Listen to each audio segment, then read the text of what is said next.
Good morning, good evening. This is Chapter 1, Law and its Operation of the Neville Goddard book, Feeling is the Secret. Let's start. Let me get through this.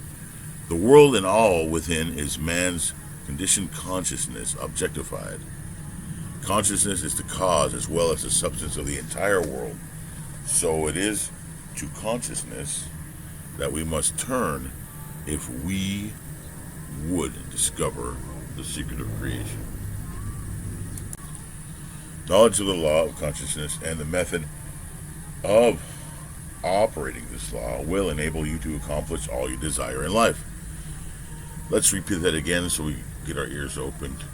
Knowledge of the law of consciousness and the method of operating this law will enable you to accomplish all you desire in life. Armed with a working knowledge of this law, you can build and maintain an ideal world. Consciousness is the one and only reality, not figuratively, but actually. This reality may, for the sake of clarity, be likened unto a stream which is divided into two parts, the conscious and the subconscious. In order to intelligently operate the law of consciousness, it is necessary to understand the relationship between the conscious and the subconscious. The conscious is personal and selective. The subconscious is impersonal and non-selective. The conscious is the realm of effect. The subconscious is the realm of cause. These two aspects are the male and female divisions of consciousness. The conscious is male, the subconscious is female. The conscious generates ideas and impresses these ideas on the subconscious. The subconscious receives ideas and gives form and expression to them. The conscious generates ideas, we know this. The conscious generates ideas and impresses these ideas on the subconscious. The subconscious receives ideas and gives form and expression to them. By this law, first conceiving an idea and then impressing the idea conceived on the subconscious. We get the idea in our head, put it into our mind, basically, right? Into our subconscious mind. The idea has to be what you want in life. Back to the book. By this law, first conceiving an idea and then impressing the idea conceived on the subconscious. All things evolve out of consciousness. And without this sequence, there is not anything made that is made. The conscious impresses the subconscious, while the subconscious expresses all that is impressed upon it. The subconscious does not originate ideas, but accepts as true that which the conscious mind feels to be true, in a way known only to itself, and in a way known only to itself objectifies the accepted ideas. Therefore, through his power to imagine and feel and his freedom to choose the idea he will entertain, man has control over creation. Control of the subconscious is accomplished through control of your ideas and feelings. The mechanism of creation is hidden in the very depth of the subconscious, the female aspect or womb of creation. The subconscious transcends reason and is independent of induction. It contemplates a feeling as a fact existing within itself, and on this assumption proceeds to give expression to it. The creative process begins with an idea, and its cycle runs its course as a feeling and ends in a volition to act. Ideas are impressed on the subconscious through the medium of feeling. No idea can be impressed on the subconscious until it is felt. But once felt, be it good, bad, or indifferent, it must be expressed. Feeling is the one and only medium through which ideas are conveyed to the subconscious. Therefore, the man who does not control his feeling may easily impress the subconscious with undesirable states. By control of feeling is not meant restraint or suppression of your feeling, but rather the disciplining of self to imagine and entertain only such feeling as contributes to your happiness. That's the key. Feeling that contributes to your happiness. Imagining the feeling, postulating the feeling that contributes to your happiness. Control of your feeling is all important to a full and happy life. Never entertain an undesirable feeling, nor think sympathetically about wrong in any shape or form. Do not dwell on the imperfection of yourself or others. To do so is to impress the subconscious with these limitations. What you do not want done unto you, do not feel that it is done unto you or another. Do not feel that it is done unto you or another. What you don't want to do not feel that it is done unto you. Okay, so it's the golden rule in terms of feelings. What you do not want done unto you, do not feel that it is done unto you or another. Do not feel it even. This is the whole law of a full and happy life.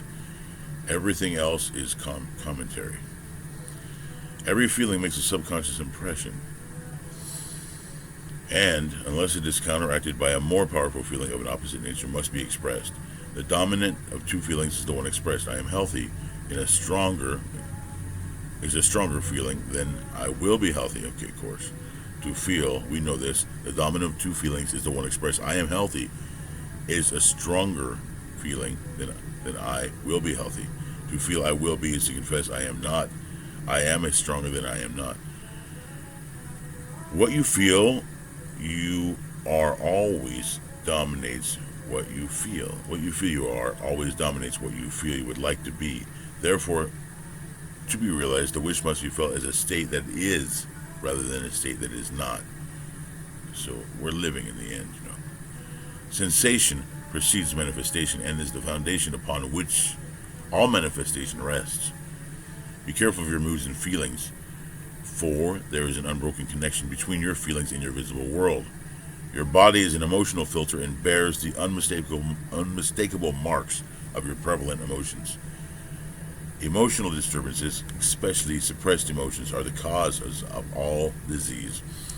To feel intensely about a wrong without voicing or expression, that feeling is the beginning of disease, dis-ease, in both body and environment. Do not entertain the feeling of regret or failure for frustration or detachment from your objective results in disease. Think feelingly only of the state you desire to realize. Feeling the reality of the state sought and living and acting on the conviction is the way of all seeming miracles. All changes of expression are brought about through a change of feeling. A change of feeling is a change of destiny. All creation occurs in the domain of the subconscious. What you must acquire, then, is a reflective control of the operation of the subconscious. That is, control of your feelings and ideas. Chance or accident is not responsible for the things that happen to you, nor is predestined fate the author of your fortune or misfortune. Your subconscious impressions determine the conditions of your world. The subconscious is not selective. It is impersonal and no respecter of persons. The subconscious is not selective. It is impersonal and no respecter of persons. The subconscious is not concerned with the truth or falsity of your feeling. It always accepts as true what you feel to be true. Feeling is the secret. Feeling is the ascent of the subconscious to the truth of that which is declared to be true. Because of this quality of the subconscious, there is nothing impossible to man. Whatever the mind of man can conceive and feel as true, the subconscious can and must objectify. Your feelings create the pattern from which your world is fashioned, and a change of feeling is a change of pattern. The subconscious never fails to express that which has been impressed upon it. The moment it receives an impression, it begins to work out the ways of its expression. It begins to work out the ways of its expression. It accepts the feeling impressed upon it. Your feeling as a fact existing within itself, and immediately sets about to produce in the outer or objective world the exact likeness of that feeling. The subconscious never alters the accepted beliefs of man. It outpictures them to the last detail, whether or not they are beneficial. To impress the subconscious with a desirable state, you must assume the feeling that would be yours had you already realized your wish. In defining your objective, you must be concerned only with the objective itself. The manner of expression or the difficulties involved are not to be considered by you. To think feelingly on any state impresses it on their subconscious. Therefore, to think feelingly on any state impresses it on the subconscious, which means yours and mine, any subconscious. Therefore, if we dwell on difficulties, barriers, or delay, oh man, this goes back to that Joshua fought the battle of Jericho. The walls came tumbling down with ease. To think feelingly on any state impresses it on the subconscious. Therefore, if you dwell on difficulties, barriers, or delays, the subconscious, by its very non-selective nature, accepts the feeling of difficulties and obstacles as your requests and proceeds to produce them in your outer world. The subconscious is the womb of creation. It receives the idea unto itself through the feelings of man. It never changes the idea received, but always gives it form. No filter. Hence, the subconscious outpictures the idea in the image and likeness of the feeling received. To feel a state is hopeless or impossible is to impress the subconscious with the idea of failure. Although the subconscious faithfully serves man, it must not be inferred that the relation is that of a servant to a master, as was anciently conceived. The ancient prophets called it the slave and servant of man. St. Paul personified it as woman and said, the woman should be subject to a man in everything. The subconscious does serve man and faithfully gives form to its feelings. However, the subconscious has a distinct distaste for compulsion and responds to persuasion rather than to command. I like that line.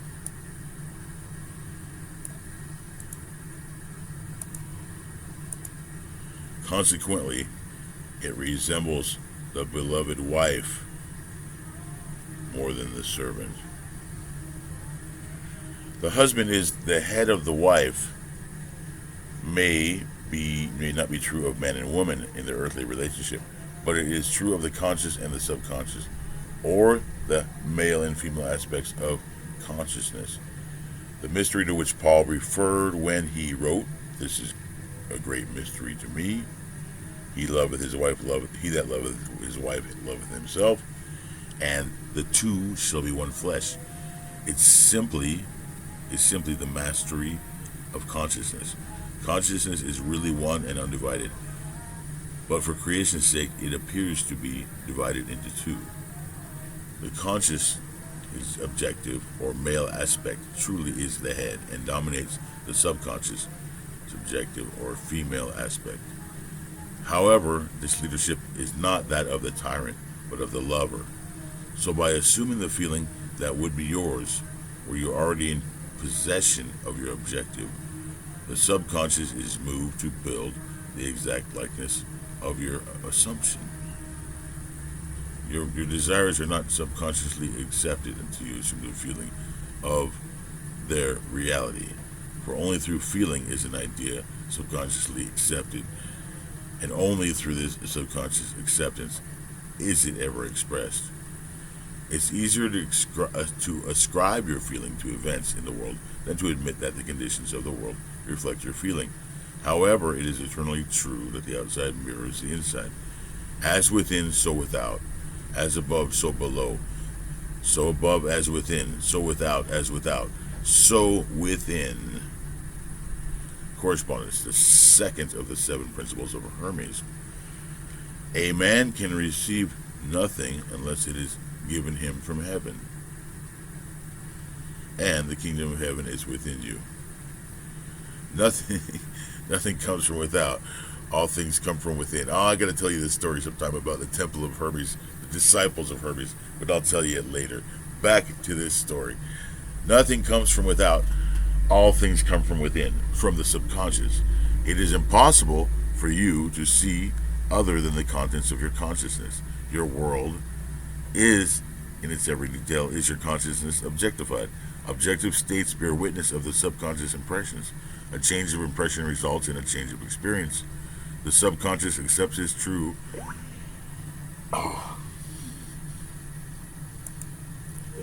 No, someone's sending me messages.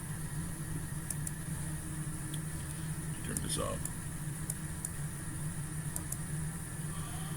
Okay, that was my mom, actually. Nothing comes from without, all things come from within. from the subconscious. It is impossible for you to see anything other than the consciousness of your consciousness. You can only see what your consciousness, the contents of your consciousness, what you're conscious of. Your world in its every detail is your consciousness objectified. Objective states bear witness of subconscious impressions. A change of impression results in a change of expression. The subconscious accepts as true that which you feel as true, and because creation is the result of subconscious impressions, you, by your feeling, determine creation.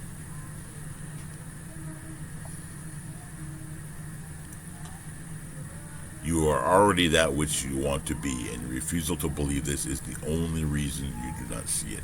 You are already that which you want to be, and your refusal to believe this is the only reason you do not see it. To seek on the outside for that which you do not feel you are is to seek in vain, for we never find that which we want. We find only that which we are. In short, you express and you have. In short, you express and have only that which you are conscious of being or possessing. To him that hath, it is given. To him that hath, it is given. Denying the evidence of the senses and appropriating the feeling of the wish fulfilled is the way to the realization of your desire.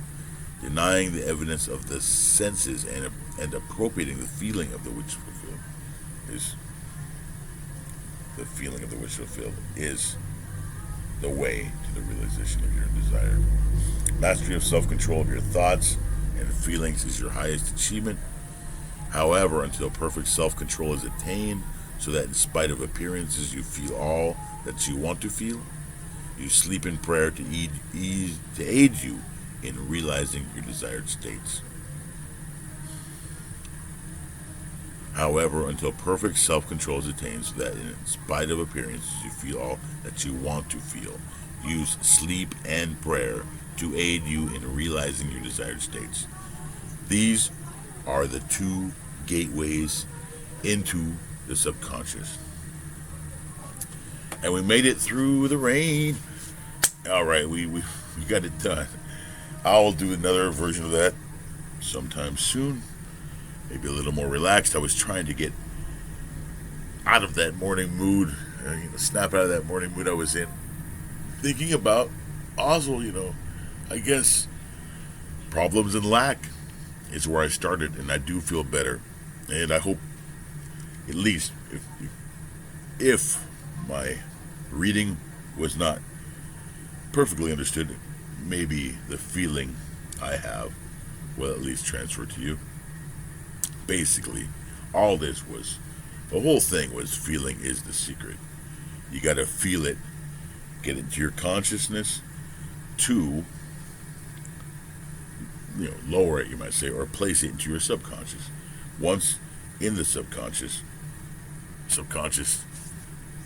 defines it automatically as reality and pushes it out into your reality, to your external reality.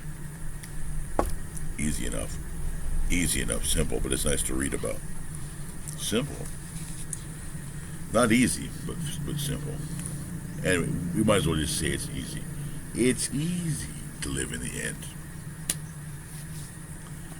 Because if we say it's easy, it becomes easy. It becomes more easily done.